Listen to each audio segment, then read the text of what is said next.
But I told them we may not be returning to Broder because we like the Zoom stuff here for the workshop. Of course, we could Zoom from Broder, but there's nothing we do in Broder except watch Tim polish his mirror. Right. It's Well, just I'm not there anymore. Yeah. What? I said I'm not there anymore. Yeah. Yeah, and Dick's a little out of town. Yes, the zooming is pretty good. I mean, sometimes you do want to go somewhere and put hands on a telescope, I suppose, and help people out. So we'll still have to figure that out. Yeah, we Speaking about people that way. Yeah, speaking about meetings, they're talking about opening up meetings for the clubs here in Rio Vista in next month. So, what's the big astronomy club up there? Do you have one in Rio Vista?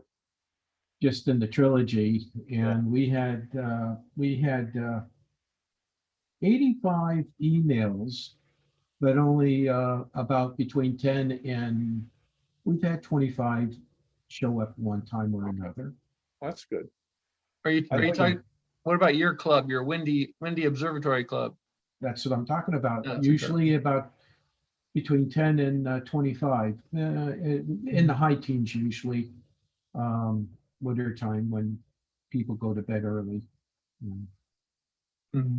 When your average person's above a certain age, when the sun goes down, that usually they tuck in.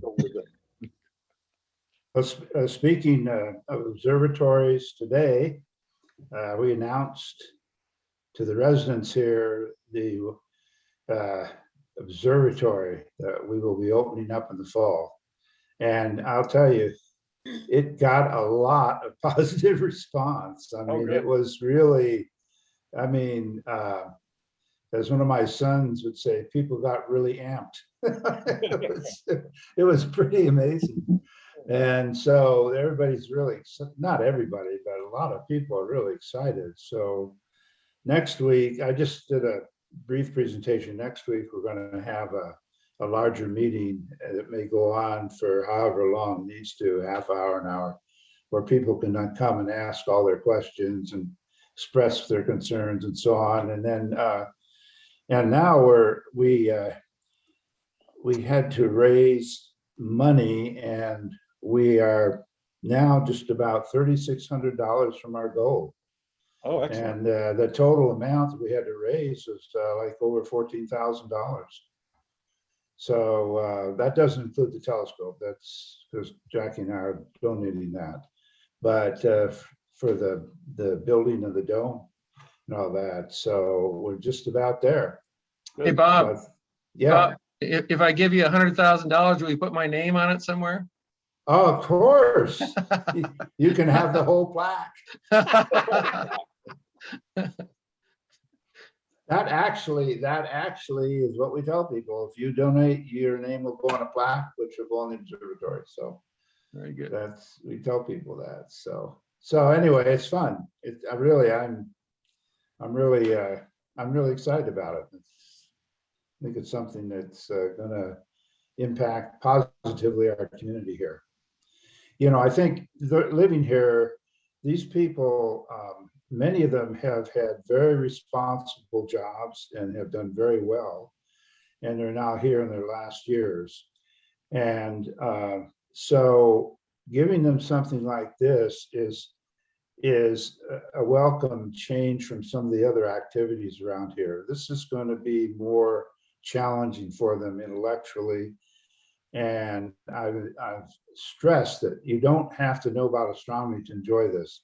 And I said, don't go down that road and not come to things. So just come and learn. And so people, I think, are going to respond to that and learn. There'll be, you know, a nice amount of learning going on for people, and something different, altogether different from what they've had. Show them lots of pretty pictures as an intro. I've begun that already. Best sales pitch you could have. Yeah. Yep. Yeah. No, before we moved in here, actually, I had a couple of sessions where I showed my pictures, and it got a lot of people's attention. Yeah. So we'll continue to do that. And then as I take pictures, actually take pictures from the observatory site here, I can share those. So that'll just going to be an ongoing thing, you know. Is there a newsletter that you have there at Westminster Village that you put articles into at all? Yes, I will. We do have a newsletter, and I will be doing that. Once we get it going, I'll probably put in a monthly column, you know, about what's in the sky, and we'll have a schedule, and we'll tell people what we're going to show them, you know, weather permitting, so big weather permitting. Mhm. And so that'll come out every month. Yeah, we'll do that. I'm just sort of taking it one step at a time.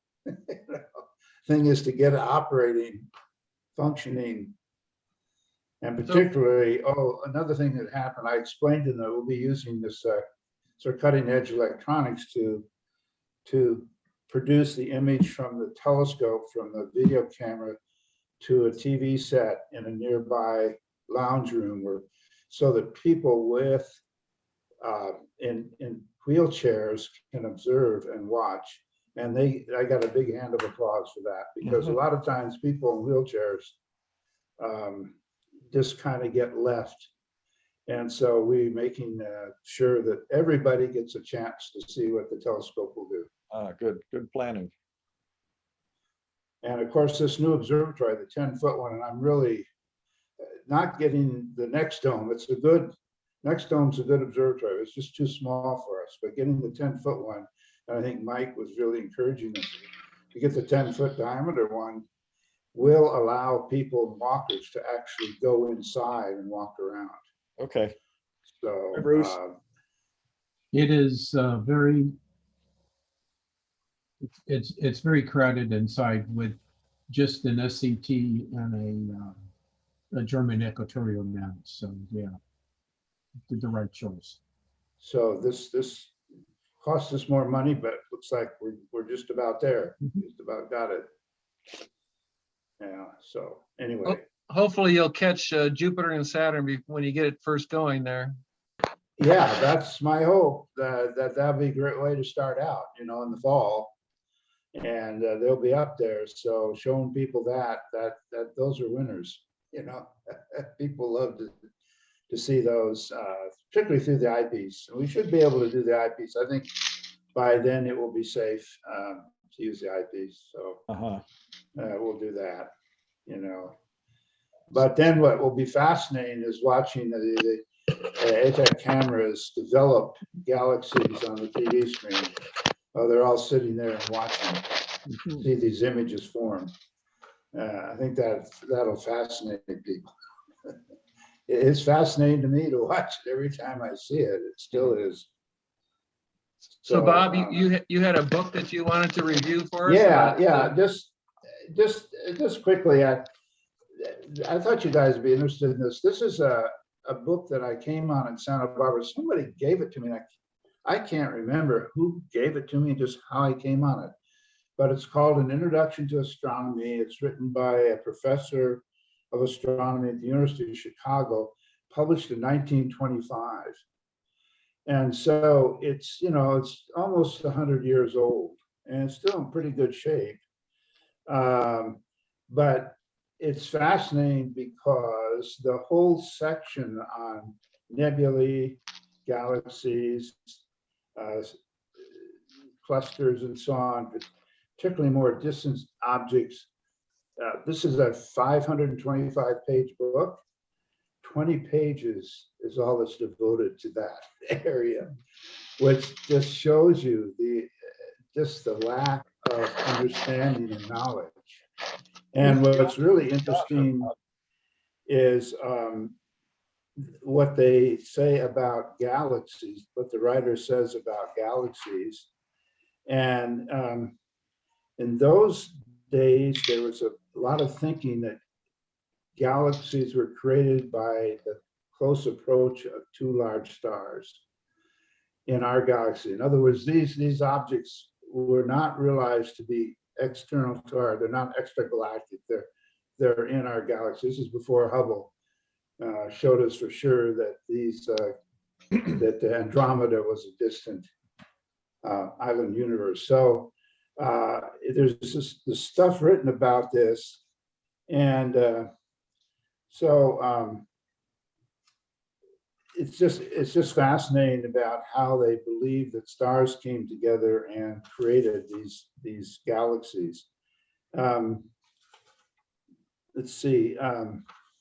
There's one thing that I wanted to read here. Oh, it says, as he gets finished with this discussion of galaxies, it says, it has been more than once suggested that the spiral nebulae are not in reality nebulae at all, but distant galaxies. So that's what we're wondering here. And then he says, if this is true, it is difficult to explain their distribution with respect to the Milky Way, or their strong central condensations, or the fact that they are crossed by dark streaks when they are presented edgewise to us.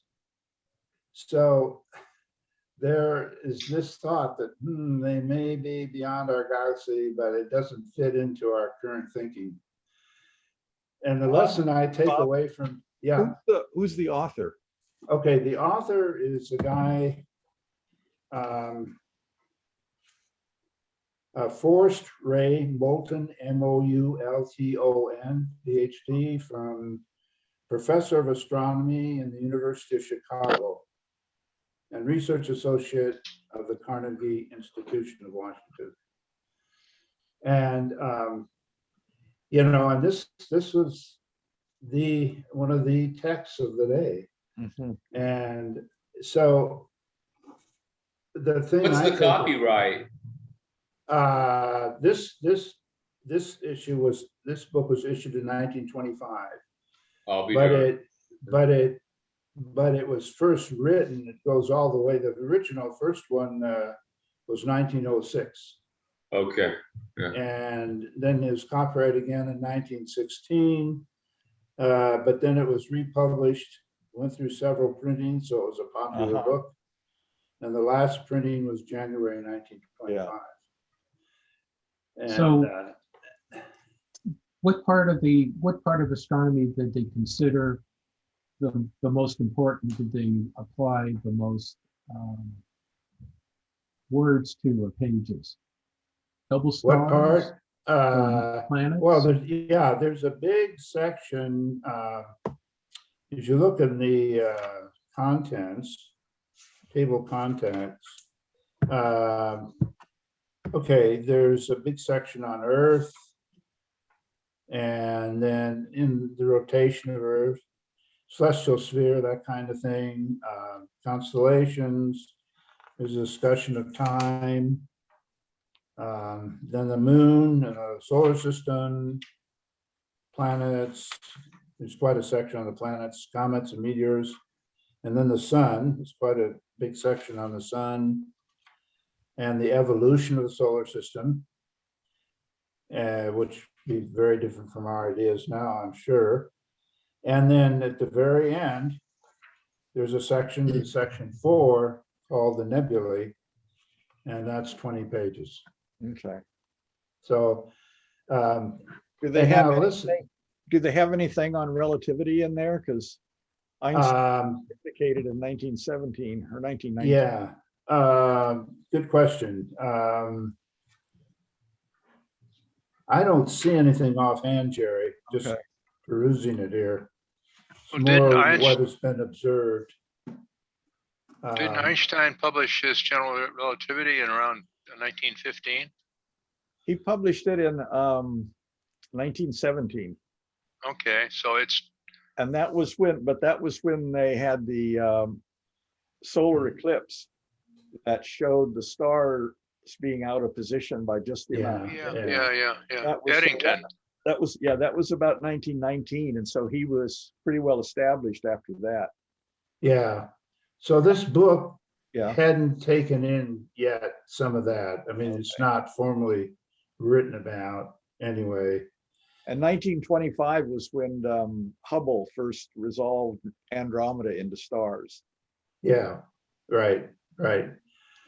So the thing that struck me after I looked at this, I'm thinking, you know, these guys are writing as best they could as the knowledge they had, but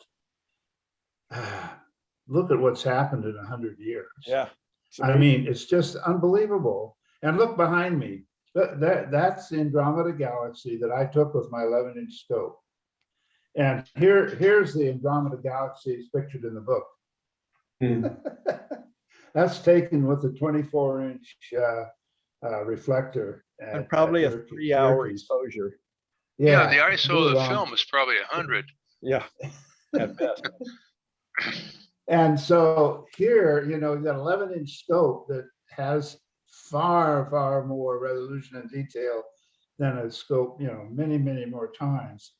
So it's now that the whole amateur thing is hugely improved. But ask yourself, where will we be 100 years from now? Where will all of our theories be and what we think is reality? Where will that be 100 years from now? It's mind-blowing. I mean, it is when you consider the radical changes that have happened, you know, just in the last 100 years. I'm I have hoping, no idea. Bob, I'm hoping that my robot overlords will take care of me and keep me for another 100 years. The artificial There you go. intelligence will take care of you. That's right. I'm a pet. That was a line on the comedy show, The Big Bang. They asked how long you thought we could live. And the guy says, well, I only want to live long enough to have my consciousness transferred to a machine, and then I'll live forever. Right. Yeah. Make sure you back yourself up. Yeah, right. Watch out for So- viruses. Yeah, right. Yeah. So anyway. That book, by the way, that you book might guys- have come from Chuck McPartland, because he a bunch of books that he wanted to you know, liquidate, and I took some of them, but there was a lot of them that he had.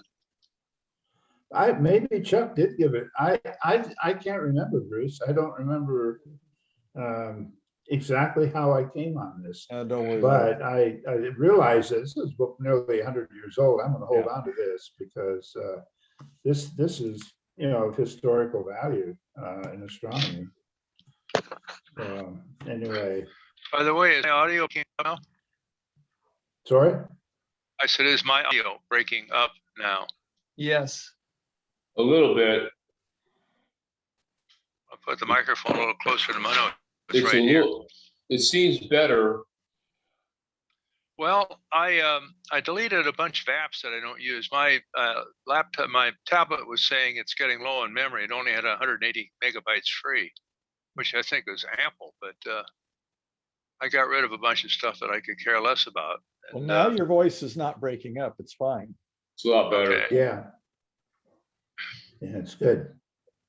There's a lot of chatter on the internet. I Googled Zoom on Android audio problems, and there was a bunch of stuff about the audio breaking up. So it's not just my tablet, it's the Zoom application on Android.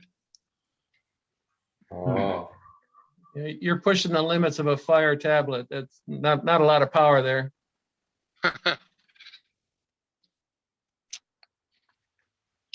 Well, it handles the video just fine. The video's not jerky at all.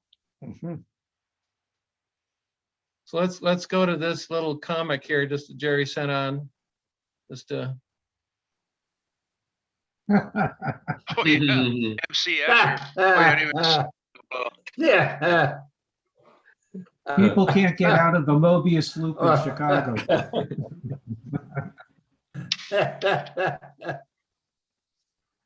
Well, if you remember last week, I was talking, not to change the subject, segue, about Samir Kalarusi's webpage and determining your sky brightness. And I also said that I was going to do some looking as to what my light pollution filters, how they worked. And so actually I got things going about the night before last. And what I determined is using my camera that I have a Bartle close to 6. and low 6. And I was able to verify that by the fact that that night we had a lot of winds, but it wasn't chunky air, and I was able to see all 4 of the stars in the Little Dipper, which means I'm seeing about 5th magnitude stars. So most of the time I don't see it. I look down.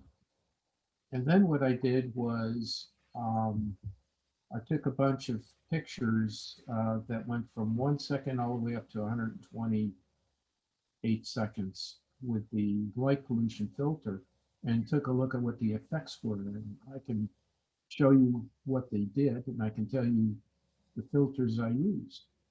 Okay, so that can give you an idea what to expect. Are you guys interested in that or not? Or? Yeah. Sure. You should see. Okay. Okay, so let's go in to my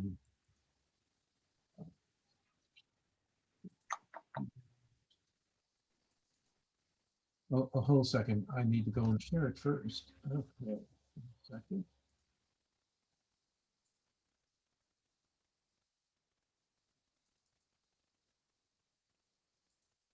Okay, can you see the? Mhm. Okay, so Filters. these are the filters and my togs and my other junk. But basically, I took pictures with no filter. I had a 7 nanometer HA filter from Vader. I had a Astronomics silicon SII filter, a Lumicon nebula filter that I bought at RTMC that they claimed had over 90% in the 2 oxygen bands and the H alpha. I had my L Pro, my L enhanced, Orion Ultra Block, Orion Skyview Image, and Orion Skyview. So These are all CLS filters, or are they narrowband filters too?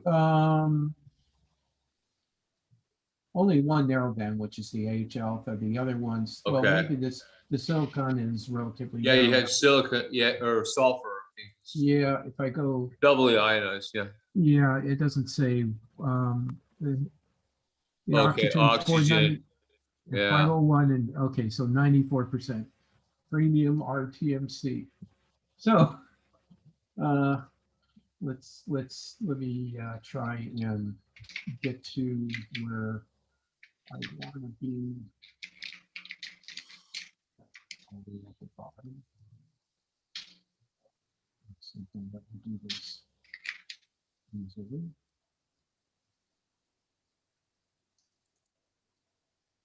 Okay, so this one's with the, let me go back here.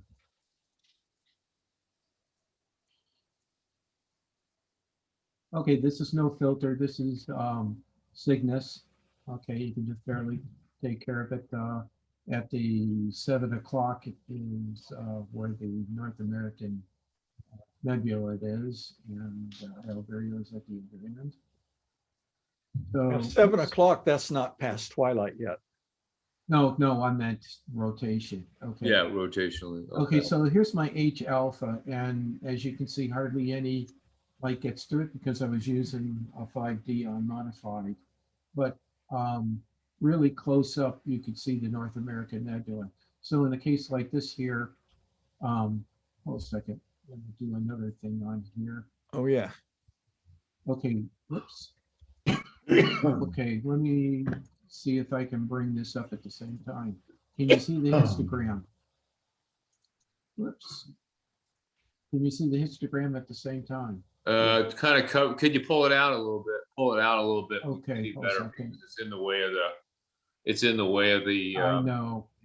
Let strip. me- Okay, I may not be able to. But No, can it's you not gonna grab let a me- hold of the top? Oh, you can't do it, huh? No, it's not letting me do Because it's behind the thing. it. Yeah, right. Okay. So, whoops. Okay, so H alpha, knowing that, okay, I took it for 2 minutes. I really needed to take it for 10 minutes to see much of anything. Okay, and this is the SI, not much difference, I believe. That's narrowband though, yeah. This is a Lumicon nebula filter, and you notice that there's some funniness around the edges. So this filter is not really great for wide field, but it's, you still can see the North American. Yeah, that's what I saw. Yeah, You could see the North American. okay. So this is the L Pro. So it, you can still see it, but it's lets in a lot more light. This is the L Enhanced. I have that. Okay, so there's a tend to be the bluish cast. The ultra block okay, so the ultra block is a little bit more bluish than the L Enhanced, but about the same brightness. Orion Sky Glow, you can just barely see it, but generally it's, fairly neutral in the way that you see things. Sky Glow, and so that's it. And what I did was, okay, this is looking at Scorpius, and so the L Pro here. Okay, I'm looking towards the horizon to the south, and there's an LED No different. lamp there, and actually it does work somewhat looks against neat, yeah. LED. Yeah. Okay. So, I'm kind of happy in that respect. Oh, Pro, okay. Yeah. Okay, hold a second. Scorpius. Okay, so these are a little bit more, this is the L Enhanced, L Pro, L Enhanced, UHC, Orion, Sky Glow, and so in other words, the L Pro seems to give a pretty good rendition of a lot of things visually, and it helps a little bit. But some of the other ones, like the Ultra Blocks and the Enhanced, really takes down the light pollution, but they're not quite as efficient. So anyway, Just look at the L Enhanced. They don't pass as the green and blue free and data, I and then can't. it's a pass mouth. Bruce, One we- of the things. Bruce, we couldn't understand you very well. Yeah, one of the things with my camera is that it's insensitive to H alpha, so it's a little bit skewed. But You have a 6D, right? a 6D. Yeah. I thought you said 5D earlier. Yeah. Oh, okay. Yeah, was okay, one off. gotcha. We got you, yeah. So, and the reason why I got it was because it had a larger set of pixels. Now, I was talking with a friend of Mark and looking at other things too, and there's, there's a lot of opinions as to what's the proper ASAs with a digital DSLR. Mark seems to think that, and I was reading another place, the sweet spots between 200 and 1600, and in both cases, the two different people, the opinion is that if you shoot at a lower ASA, which really means a shift in the algebraic numbers that you get out of the sensor, that you're better off with dynamic range. Because the ISO is not like film. Electron's an electron, and it fills up the charge the same way when you change ISO. You're not changing that. You're not changing the characteristics of the full well. You're just shifting that number up and down. And so Mark has been able to get a lot of really good pictures, images with the full color of the stars. And what he does is that He actually has a 410 camera, and he was shooting it at the lowest ASA he could to get all the nebulosity and the star color temperatures properly. So that's one thing I'm going to be trying. And another thing too is I'm probably going to go out there with the same filter set on the 50 millimeter 1.7 lens, stop down to f4, and just take exposures like 4 or 10 minutes and see if I can get more information out in the nebulosity. See what that brings. But again, what it is, when you're fighting light pollution, I guess, you take a lot of images and you work against the small differences in the contrast to get your detail out. You got this big hump of light pollution, and then just off to the side is the information, like 1% or something like that is the actual nebulosity you're trying to get. So, anyways, I've got more experimentation to do. I purchased yet one more filter on his thought was that what I really needed with the cameras I have, both the modified DSLR I have in the observatory and the 6D, is to get an IR UV filter, blocking filter. He says that I should be able to get tighter stars with that.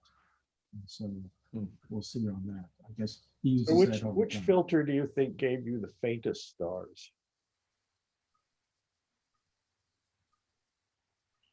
I'm beginning, yeah, that's kind of,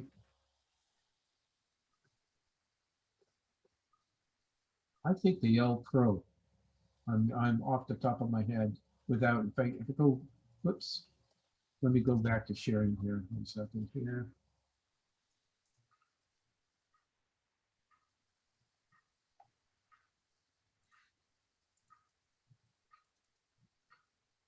Okay, so this is no filter.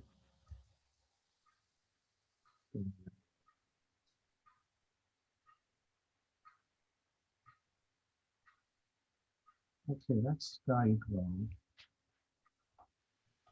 L Pro.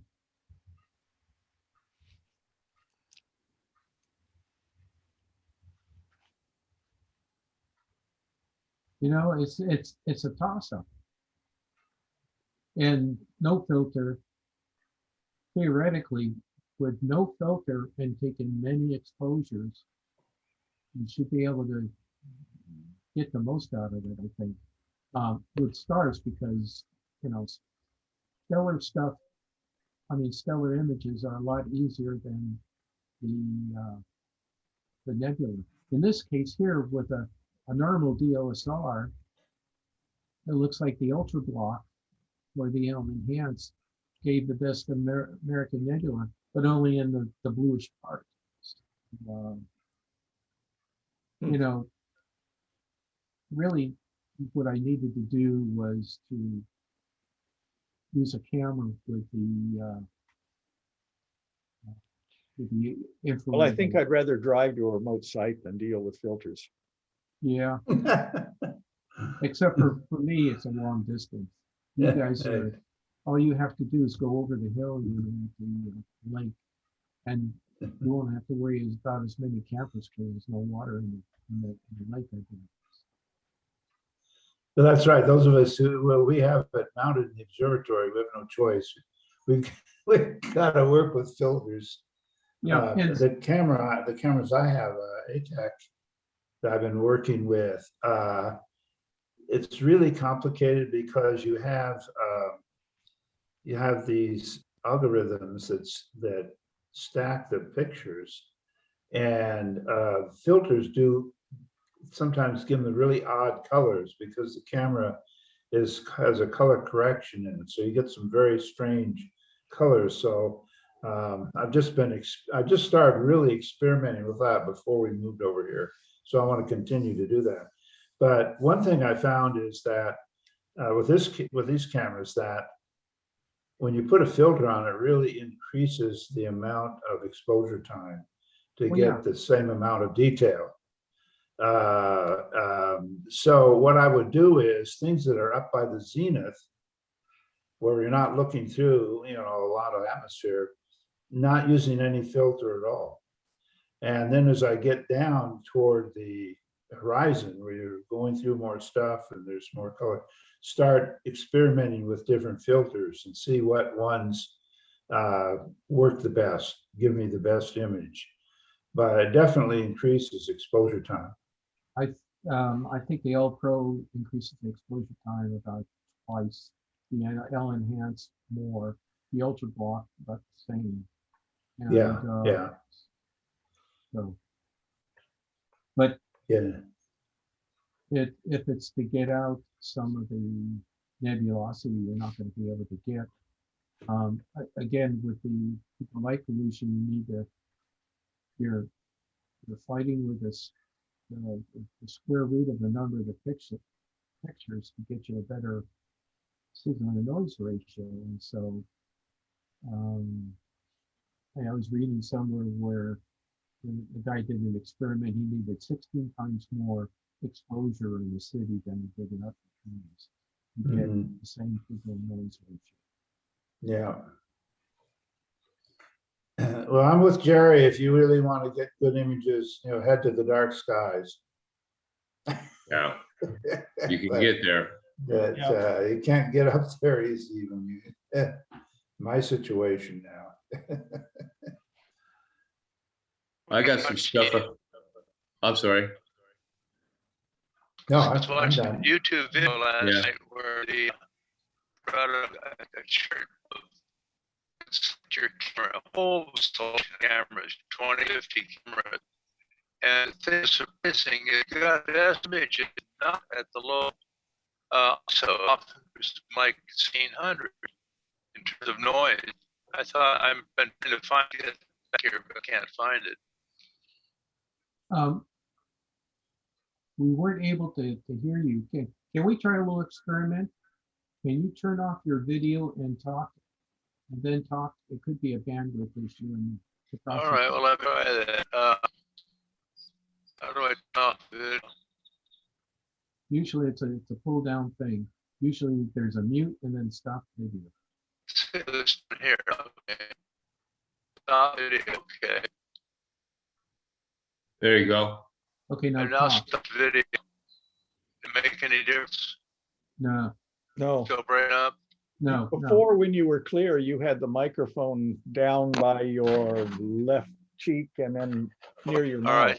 right, it's close now. It's right near my Okay, ring on it. Does that make any difference? a little No. bit. Yeah, Oh. Is it picking up? Obviously, because you didn't hear me. you're muted, Tom. No, I'm not muted. No, I I had mean them shut Tom. off. Tom, you're muted. So Jerry, were you saying if he takes the microphone farther from his mouth, do you think it might be better? He puts it back closer to his mouth like he had before when he sounded I clear. have it literally 3/4 inch from my mouth. Yeah, okay, well. So much Better for or that. worse?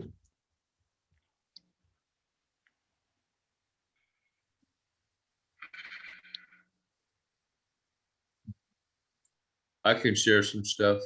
Okay, go ahead. Okay. I got some 24 millimeter data that I just got done, and I got just about as far as this is the setup that I used, which I know Mike probably has a problem with it. I kind of do too, but basically I got it stripped down. I've got it ready for some flats to do that night right there. But that's with that new base right there, and I just put these standoffs on there. It's fairly rigid, and it was in fairly windy conditions. But I was able to get a stack. This is what I got. there's some light pollution, of course, but it's not bad, actually. I'm pretty tickled with what I did. There's a little light pollution down in this area right here. This area is a 24 millimeter lens at f1.4, or it's a f1.4 Rinconen, and I've got it stopped at f4. So I'm taking 6-minute exposures at a recording speed of ISO 800.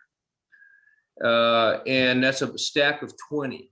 I had another night's worth of data, but we had a fire north of us. And so it really looked pretty washed out and crappy. This area right here is centered on Untitled Serpentis. So it's in the Serpent's Kaput area right there. And so I was able to get, I think you can see that's Antares down here at the bottom here. So you got a little bit of Scorpius down there at the bottom, which is what I kind of wanted to do. And I also wanted to get Hercules and some of the stuff that's in there because of the clusters and so forth there. So I got that guy going. And then what I'm doing right now is I'm shooting with the NP127IS a 4-panel mosaic. I've got 3 of the panels done, and I'm gonna start doing the 4th panel tonight. I don't have anything that I can show you, but I can show you where I'm going here with this thing right here. Now, basically, you guys have seen this before, but it's going to be kind of, unfortunately, I can't scroll this thing very well, but it's going to be down more in the Rho Ophiuchus areas where I started. So this is Rho Ophiuchus right here. Yeah. And so you got kind of like this much of this pie right here is kind of what I'm going to say I got somewhere in this neighborhood. I'm doing 30% overlapping on all the frames. So I can't go like full. So I'm just basically taking, let's say the NP127IS is about a little over 3.11 degrees on a 35 millimeter. That's about how much you're looking at right there of field of view. So I'm trying to do this same region like I did there. Now, the only other thing that I've done like this, you guys have probably seen this, is the mosaic that I did of M31. It was kind of interesting that we were talking about this because I thought about how far we had come with this, you know, and the fact that you can just get so much detail with this technique, with the mosaic. And this is a 2-panel mosaic that I did with the 10-inch astrograph at f3.9. And it's also range compressed too. So that means I had to shoot 6 minutes, 3 minutes, 1 minute, and then 30-second exposures all layered on one another. And that can also make the stars smaller when you do that too. That's another technique you can use, because what happens is it's bringing down the brightest areas, and that would include the stars as well. I did something similar. Now, when I started out doing this, I actually was doing what got me on this target doing it with this was this particular view right here. This is the same data processed differently on the NGC 206. I think that's NGC 206, the blue cluster that's in this guy right here. I centered up on that guy right there. So I just took, this is just the data from that one particular deal right there. So you can see that you can get quite a bit of detail, even in the center nucleus area. You'll notice, I can get it in there. Let's see if I can get it in there to the nucleus. You can see that there's actually some star masking going on in here. Those could possibly, some of those could possibly be globular clusters from the star masking that was done in there. It's just a little bit off on that right there in the nucleus. Brought it down enough that it was difficult to process. But that's kind of where I'm going with the technique, is to try to use this mosaicing technique to get more detail in my shots. Yeah. On the observatory, Good. thank you. On the observatory, I called the guys that manufactured this thing. And they basically, I talked with the guy, and what they're waiting on, you won't believe. They make everything in-house, these guys do, this polygone place, except for one thing, and that's the man door into this thing. It's a 4-foot door. That's the only thing the guy doesn't have. So they're waiting for that. And I suppose I could get it now if I wanted to, but I don't have the mount. So without the mount and putting that C14 on anything else, you can just forget it. So, because it's not going to go on the Atlas Pro. I think it's 45 pounds max, and that's about what that scope weighs. So that's coming along, and the mount's going to be here. I'm seeing like the middle of July for everything kind of finally starting to come together. So I'm a little concerned of the dome. The dome weighs under 200 pounds, but so I'm thinking I'm going to have to build the bottom part and then like maybe put some, you know, kind of a ramp that goes up to the top so we can move the dome up that way and center it in on the thing there. Otherwise, I think me and another guy could probably build it ourselves. Shouldn't be a problem. Dick, So what mount are you getting, Dick? Which mount? Oh, I'm getting the Skywatcher EQ8 RH. That's the R8. You get the R is their latest version. And that's without the encoders. The RH is with encoders, which is about double the cost. And I think the mount runs a little over 8,000. It's about 8,040. But shoot, to buy an AP mount at 110-pound weight class, why don't you just double the cost? You know, I mean, I think they're about 18,000 actually, somewhere in that neighborhood. And I didn't think that I needed to have a mount that necessarily broke down like an AP mount into two pieces like that. So I just kind of chose the big, you know, gorilla in the room, which was the 58-pound EQ8 mount. But the absolute encoders, I wanted to definitely get those. That was very important to me, you know, because like what I got right now, from night to night, you're going to get precessional amounts on both axes in terms of where you end up the next night. You know, it's just the way it is with an incremental encoder and a homing type of setup. You can't get that accurate. Whereas with an absolute encoder, you can from night to night. The way that I'm positioning these plates is independent of that because I'm using the position of the guide scope in the crosshairs of what I've created on a plastic overlay to position it from night to night. And like when I go tonight to do the next position, which is the fourth plate, as I move it over, I will go back to that same plate where the third plate was, same point. And then from there, I'll go over the number of degrees I need to go, which is going to be north of what that. So that's basically what I'm doing. Oh yeah. That looks like an EQ8 right there, right? Yeah, that's the RH. Mhm.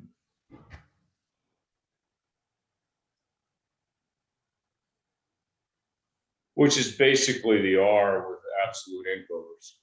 But the things cost twice, it doubles the amount costs to have those kind of encoders. Yeah. Hmm.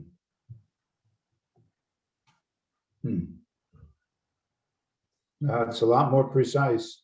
Absolutely. And that's what I was looking for. And I was also looking for something, you know, I could undo the clutches and it could go anywhere. And like I said, a night to night shoot, stay in the same place. Whereas I can't get that now. I got to do these little fancy techniques I'm doing to make sure that I'm really where I'm supposed to be.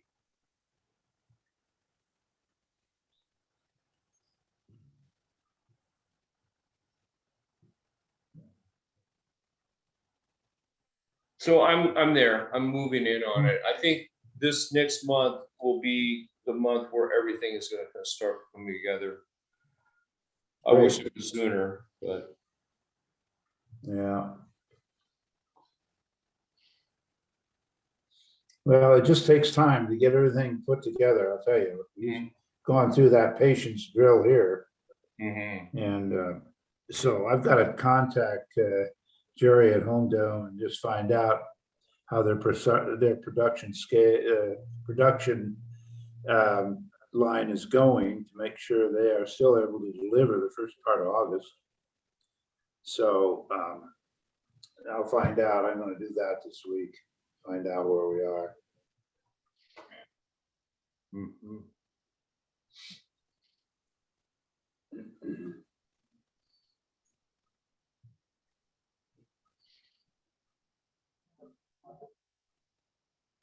I don't see Tim Crawford, so I don't have any mirror information how he's doing on that.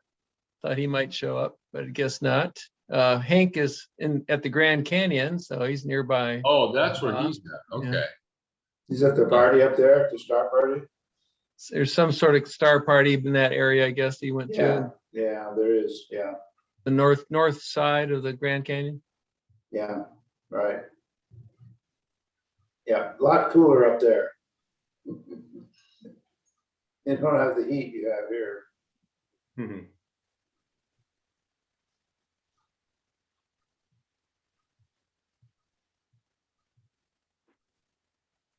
You're muted. I'm sorry. What sort of temperature difference is there at the Grand Canyon versus Phoenix area? Oh, well, when it's 100, 10 down here, the Grand Canyon might be 70, 75, 80. Yeah, but there's a big difference between the south rim and the north rim too. True, that's right. And Hank is at the north rim. So it's even cooler, isn't it? Yeah, much cooler. Yeah, It's alpine, like with meadows and forests, yeah. not desert-like at all. Yeah, I've never been to the North Rim. Oh, it's beautiful. I've seen the South Rim Hmm. a couple different times. Yeah. So what did I miss? Nature called. So have Dick- anybody in the club gone to a dark site lately or anything like that? You mean up at the gun club? Yeah, or at the lake or I think- Bruce has been to East Camino Cielo. And but we don't go to the gun club anymore. They had what they considered some vandalism up there and they blamed us. Oh, yeah. Gate being left open and stuff and unlocked. And so Oh, they terminated our free use plan about a year ago. yeah, blame the nerds. Yeah. I know that been going to Pinos and Chuchu Petty or whatever, which is You need to speak up a in little, Lockwood Mike. You're Valley. hard to hear. Oh, I said some of the VCAS people have been going to Chuchu Petty, which is, near Mount Pinos down in Yeah. Lockwood Valley. I'm still looking for a dark site around here. Oh, that's right. I keep thinking of right around here, but right around here is not your right around here. No, and you have the option of, you have the option of Pinos, Lockwood Valley, the, both lakes, and going down to the desert, Yeah, where and it Mount can really Pinos. get dark. Not here, it's at least a 300 or 400 mile drive. So we haven't heard from Bob Grunberg for a long time either. I'm wondering what happened to Bob. He seemed like. So no one else has heard from him. I think I need to contact him and see if he's okay. He's come to some of the things Broder Hall, Broder, wherever the YouTube stuff. Right, he used to show up at Broder Hall. That's right.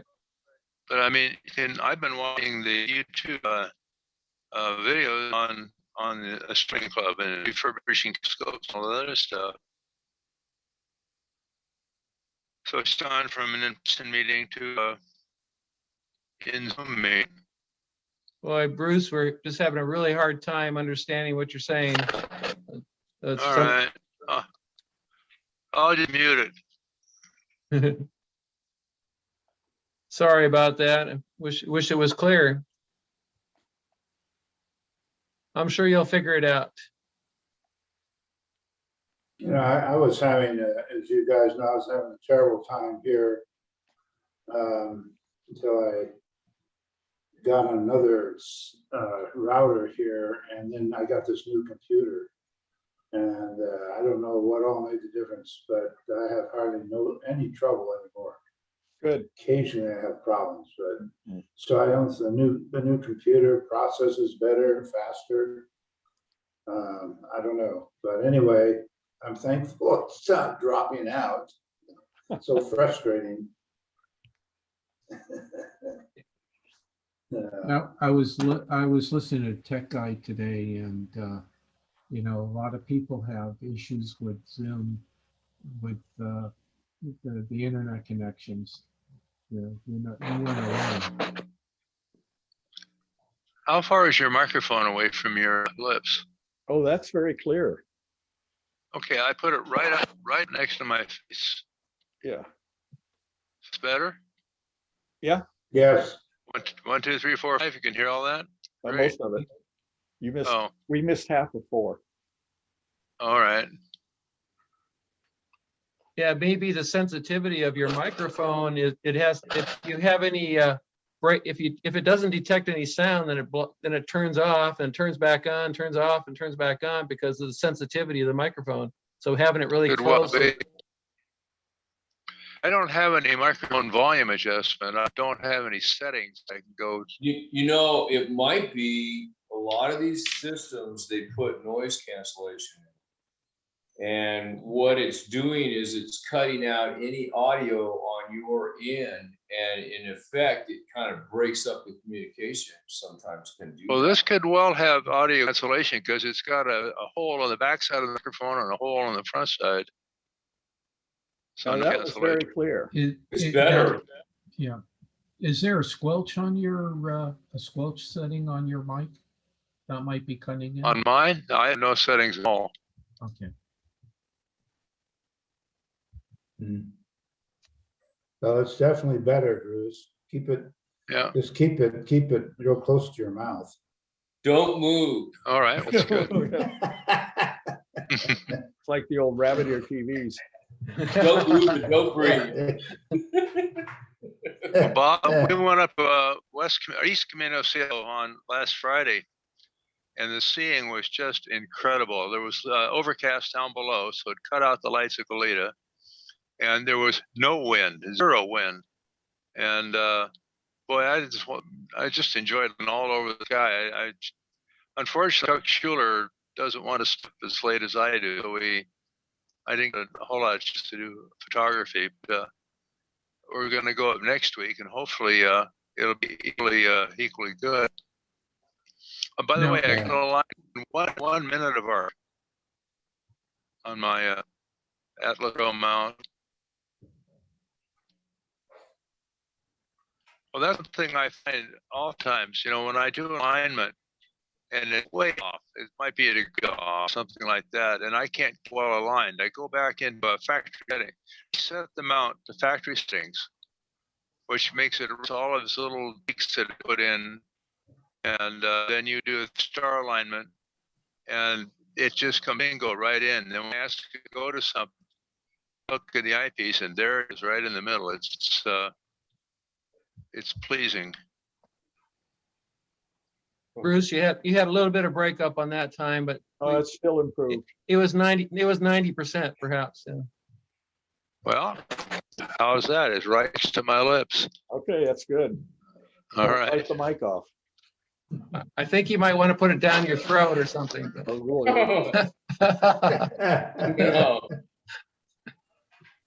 No. Speaking about mount, since you know that NISO, I had all those problems, but since I did that 56-point model of it, it's been working really good.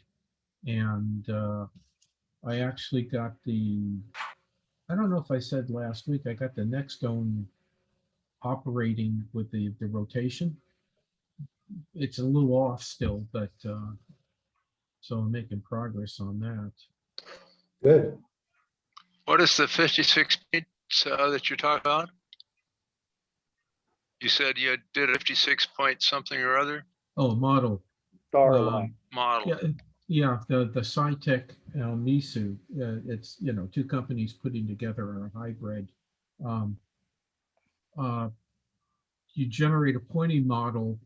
Basically, you look at points all over the sky, and you do an alignment and on it, and it compensates for things like um, your orthogonality of your axis being off, um, polar alignment inaccuracy, and even flexure. And I think what I was suffering from was some sort of flexure in the entire system, maybe a little bit on the SET, possibly on the pier or whatever.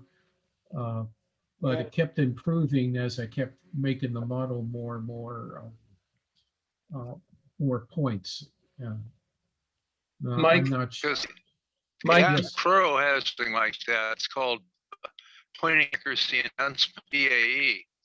And it knows you can go to the 80 constellation sky if you want to do all that, but you go to this thing and you get it inserted in your piece.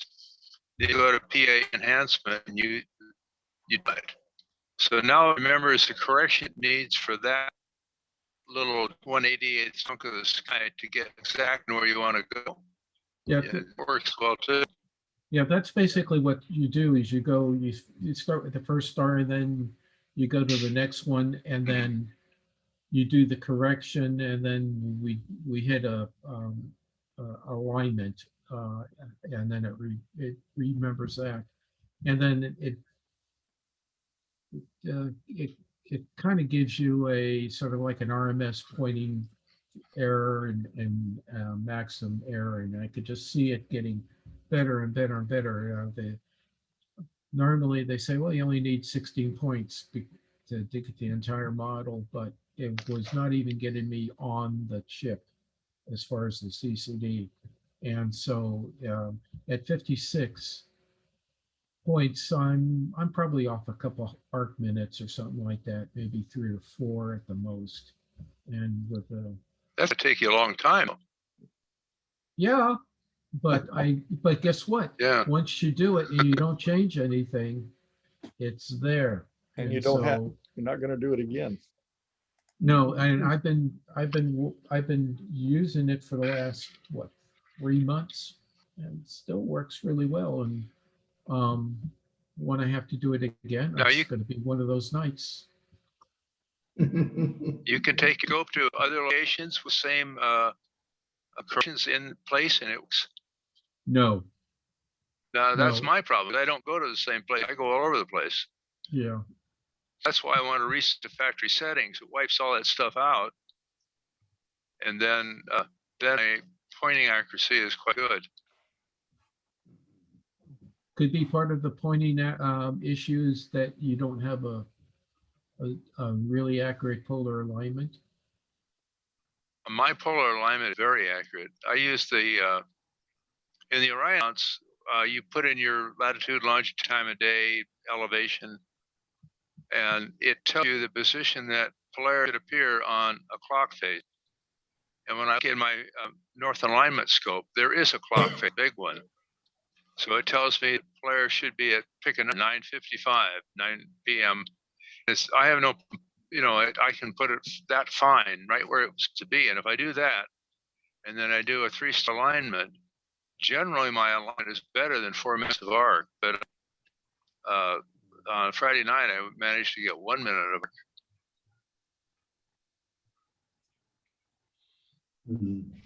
Very good. No, I'm quite accurate polar aligned. Once it gets aligned, I'll put it on whatever I want to look at, especially if I'm in a star already.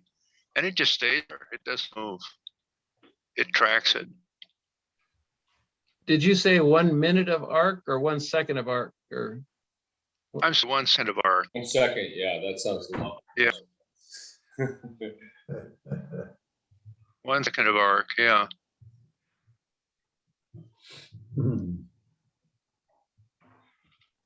so how's the Well, I weather got- up in Sacramento area there, Mike, in Rio Vista? Tom, No, it was I got up really- real early this morning. I'm kind of fading. Okay. I'm gonna leave a little early. Yeah. Good We'll night, see you, everybody. Jerry. See you next week. Very, Okay. very Okay. windy. 30 mile an hour or better. I was bicycling up in the hills, and it was real trudge going up the hills against the wind and going back with the wind. I was doing about 35 mile an hour down this one stretch going downhill. And that's when I stopped feeling the wind into my face. I mean, into my back. I mean, so, the winds are around that, You're on bicycle? on my bicycle. Well, when you Yeah. got the wind to the back 30 miles an hour, you're going downhill, then all you have is rolling resistance, so to speak. Right. I've come Going up- down, Going up the hill was like 8 miles an hour, or 10 miles an hour. Yeah, right. It's a little different. I've come down 154, San Marcos Pass Road at 55 miles an hour on my bike. There were 4 of us riding, and one of the guys was lightweight, and I just bent over and went for it. He had to pedal to keep up with us. I'm sure we're. I don't like going over. Actually, I don't like going much over 20 miles an hour. Things go a little bit fast, and but I remember on some of the hills in Santa Barbara, the one place where you go past Cold Springs, and you go down towards the rich part of Montecito. You can go really fast, but I kept my brakes on because the road really was bumpy, and I didn't want to spill it over 30 miles an hour, so I kept it slower. Yeah. you Once can get I like- was go ahead. Yeah, I was this riding my bicycle at Mammoth down Highway 203, and I saw how steep it was, and I was 50 miles an hour, and that was no problem. But when I wanted to stop at the bottom, my brakes, they worked, but it was a lot. I didn't slow down as fast as I would like to. Yeah, I don't at my stage in life, I don't want to go down too fast because I may go down a lot faster if I did. Right. Might never get up, Mike. Well, actually, I have a scrape on my knee. I had the opposite where I was going up against the winds on a very steep particular part of the hill, and my derailleur was misbehaving, and my chain got stuck in the spokes, and I'm already going like 5 or 8 miles an hour, up a really particularly part, and the chains get stuck. Okay, and I'm trying to figure out. I need to get my feet out of the stirrups. Yeah, I have clips, and I couldn't get my feet out. It wasn't doing it, and then all of a sudden, a big gust of the wind blew me over, and as I'm falling, I've said to myself, "This is going to hurt." And that's present the time. So I really bloodied up my knee. I was laying down there for about 10 seconds, mentally going over, okay, is anything broken? No. Is anything really bad? No. And so I get up, and a pickup truck with one of the ranch hands that works in the ranch around there. You need a ride? I give you a ride into town. I go, no, I think I'm okay. I just get the chain out of the thing there, and he says, I wait for you to go. And so I continued my way up the hill. I actually had some extra adrenaline, and I was rested for about a minute or two. I was getting the chain out. So I went over the hill, and he comes by, and we waved, and then I go down the other part of the hill, but Yeah, that was nice of him. Yeah. yeah. I got a more recent story that happened to me. I decided to set up on the observatory pad out there this last time. It was the first time I shot out there. And this was about a couple of nights ago. I was walking back, trying to check at the sky as I was walking back and see what the weather was going to be like, because it was a little iffy. And I tripped over this water line that we have on the side of the shop. Came down. I don't know if you guys can see it or not, but this eye, I got hit right in this area. Yeah. And I got black. I still have a little bit of a black Black eye. eye, See, yeah. a little red there. Oh, wow. I mean, that's where I landed. When I hit, I instinctively, I kind of like closed my eyes just before I hit the ground, and it's concrete what I hit on, and then when I hit, I could see this thing that was like the Ring Nebula, with like blue white light. It's just like, I think what it was is my whole pupil was just electrified from the impact. So I'm feeling okay, but my pride is probably mostly hurt. I think of the whole thing, but Yeah, I tell you, you get older. Falling is a real big deal. I mean, you just got to really watch it. I've taken a couple bad falls, and it just fortunately, I haven't broken anything, nothing serious. The worst is I was embarrassed. I fell. This is years ago. This was in Santa Barbara. I fell down. I tripped over a curb, and I was carrying some stuff, and I hit the cement sidewalk, and all the stuff I was carrying went way. It's all over. oh no, oh, And so I I just sat there. I must have looked like a fool. I mean, I was embarrassed. I tripped on the curb, But anyway, yeah, it's. yeah. At least I did mine at night, in the dark. So Yeah, right. You didn't, but yeah, you didn't see him, Dick. You didn't see it, so.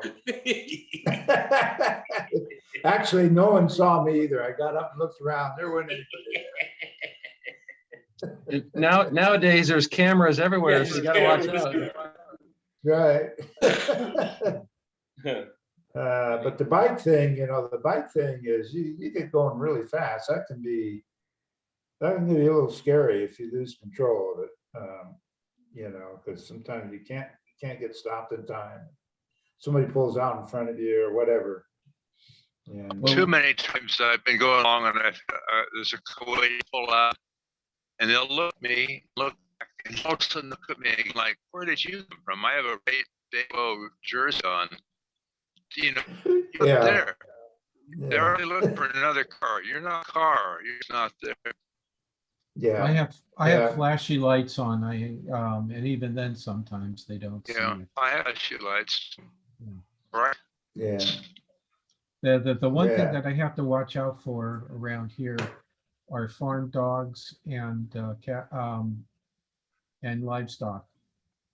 The last ride, I had to go stop and pet the goats. There's this one farm where the goats go from one place to another, and they cross the road, so to speak, and it's their routine. And so there's about 100 goats, I pull up, and there's a couple of friendly ones that you can pet and all that. A couple of weeks ago, I had to stop where there was a couple hundred head of cattle that they were moving from one place to another also. So the extra hazards is making sure you keep your mouth shut as you go down the road for a while. Get flies away. The brown stuff. But for the most part, the writing seems to be a bit safer than in Santa Barbara. But then what I used to do is, where I lived was like off Indian Muerto, where the old Trader Joe's used to be. Okay, go across the street past the main drag and go by where the mission is, and just go up the hill to East Mountain Road and just ride there. And that was pretty safe, except for the occasional crazies and the Porsches, But that's where I used to ride all the time. And he used to go by the what did they call it? It's that really weird place. It looks like a pile of books. It was a house that's built like a pile of books. You ever go by there? On East Mountain Road? Don't know where that, Okay. No. Well, I got a picture of that, and then I continue on past the college, Marymount College, hang a keep to the left, and go through the back of Montecito. Then by the not the what was the name of the inn that got washed away in the flood? Okay, I'm losing. I'm not it. sure which Anyways, one that, Yeah. but I used to go through there. Then that was another relatively safe place to bike ride. I didn't like going up State Street. That was too busy. And, Yeah, no, it's. I can ride to ride. Can ride 4 houses from where I am are open fields, and can ride all the way to Aviota and never be on a with car. Either ride the access road beside the railroad tracks, or there's some other place that you can ride that is completely separate. well, you're on a mountain bike, right? Yeah, right. Okay, I'm on. I have 7¼ inches travel on my bike, yeah, front I'm and on, rear. Yeah, I'm that's great if you have something so close, Bruce, that it gives you a lot of room to roam around and bike. Oh yeah. And safety. Yeah. I Is just there I just put a TV set in front of my treadmill and I can watch whatever. I'm safe. There Wanna you see a go. dog? You want to see a dog attack? Here we go. Here we go. This is about a couple weeks ago. Using a GoPro? Yeah, he's following me too. He gets up to about here and then he does a back and forth thing. That's actually a she dog. I turned him in and they came out. That's a 4K camera right there. That's the Hero 7, I think it is. I've got front and back cams both ways. Oh, wow. So that way, yeah. I mean, I've been through this stuff. I ride all the time. I do 50 or 60 mountain bike miles a week. I've been doing it since in this area since 2000, fairly steadily. Oh. So I've seen all kinds of things. I carry a knife with me, and it's right on the down tube. I mean, I've seen every kind of thing imaginable that people do. Wow. Suspicious behavior, everything. Throwing bottles at you? Well, not quite that, but I've had people try to go after me. But and I've turned people in. I just turned a guy in the other day. Had a truck with a trailer, and there was no front plates, no trailer plates, and the only way that I got his plates was in between. Those cameras are so good. At 60 frames per second and 4K video, you can get plates coming up at about 40 or 50 mile an hour. You can get their plates because you're going in the same direction. And This guy run you off the road? I got his plates. Even though it was in between the two, the trailer and the car, I was able to get the plates. So the cops called me and said, "Yeah, we got a match on whoever it is." What they did was they went and they did a illegal pass on a double yellow, and it's the combination of things that we got here. We got no front plates, no trailer plates. You got and he was coming over on my side, and it was crowded for me. There's no shoulder on that side of the road. This place that he passed the other vehicle, there's no shoulders at all. The white line that's the end of the pavement, and then it drops off fairly substantially. So if somebody else was coming the other way, they would have probably been in trouble. So they went and gave that guy a wake-up call. And that's Dick, what you're saying that if I hit a bicyclist, I better grab his camera. Well, that's just it. You see, that's what you have to do is you have to go back to the scene of the crime. And you have to get that camera and know kind of what to do. And I mean, you probably have to just grab the whole helmet at that point, because, you know, trying to get the little micro SD out of there and knowing how to do that might be taking too much time. You have to go back to the scene. I've had people dang near kill me. And I turned a guy in that cut me off and did so. And then he came back afterwards and tried to get retribution, you know, but there was no way because I have front and back cams, and you want to take me on, then you're going to have to you're going to have to really do me in or kill me or something like that. I'm not going to stop riding. One time I was riding motorcycle, my dirt bike with a friend. And I had a car came along beside me. He looked right at me and he ran me off the road. But, you know, I went in a ditch and intentionally, and that just took me off.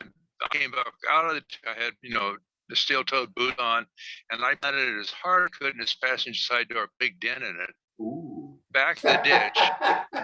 And I was going to get to the gas station. That was Glen Anning.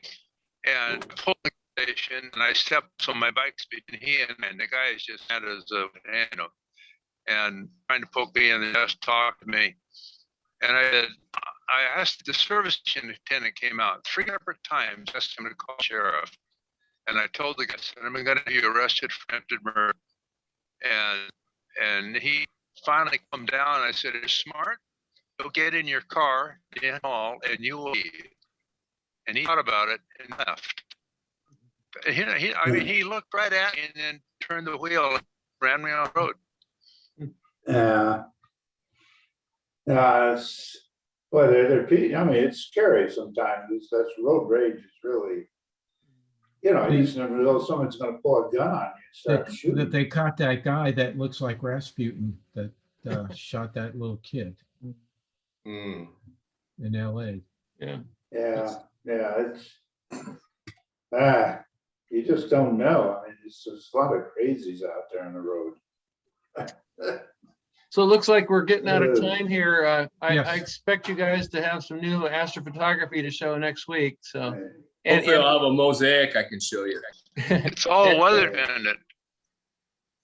You know, I'm crippled not having a scope, which will change, but I can look at some of the stuff I've taken and put something together. Yeah, I got 2 scopes, but I'm not using anything right now. Okay. I got a bunch of other things going on, and so yeah, I got Bruce's 8, but anyway, I have a bunch of photos, so you know, I can look at, might be interested in showing you like a whole series of globular cluster photos. So I have stuff. So let me think about it. See what I can come up with. Eric, let me show you something I came up with the week before. It was only 20 minutes. Oh, yeah. Black eye. eye. Yeah. Yeah. So Yeah, That's I got one of that. Cool. single exposure. they were it's 20 minutes of 2-minute exposures. So Okay. 10 exposures. yes. So it wasn't it wasn't that long. It should have been like 5 times longer, but I was running out of time, and I thought, well, let's see what I can do. So Is that a C11? C11 at f6.3. Oh, okay. Yeah, that's similar to the one I got. I have one of that also. It looks somewhat with a C11, similar Mike, to that. Mike, is that a crop? It's cropped, yes, definitely. And you can see how it was a really windy night and how the stars are kind of Probably a blurry. little RA wobble. Yeah. Not RA waddle. It was tracking to within about a half arc second. No, this is just Just wind turbulence. Movement. yeah, turbulence. Yeah, Yeah. I get a lot. So, but had I exposed it for a lot longer, the outside nebulosity and that the black eye part probably would have come out better. It's just there really wasn't that much data, but at least I did I was able to do something, so. Yeah, yeah. Well, I'm gonna try to find that article where the guy lists the whole bunch of cameras and what is the minimum immersion ISO for each one camera. Low ISO wasn't necessarily the best. Something like 1600 was a good ISO to use, which you could take a whole bunch of pictures. Bruce, you're breaking up there again. It just I haven't something. done anything. There, right next to my mouth. Yeah, I don't know. It's that microphone is just too sensitive for turning on and off. I think listen to the sound. Well, brand new headset, so Right. Frustrating. $13, Bruce. Okay. $13. I'm gonna sign off. I won't be here next week, so I'll see you guys in a couple of weeks. Okay, I gotta go leave too. It's All nice right. seeing you guys. Good to see you. We'll see you guys. Good Thanks. talking All with right. you. Next week.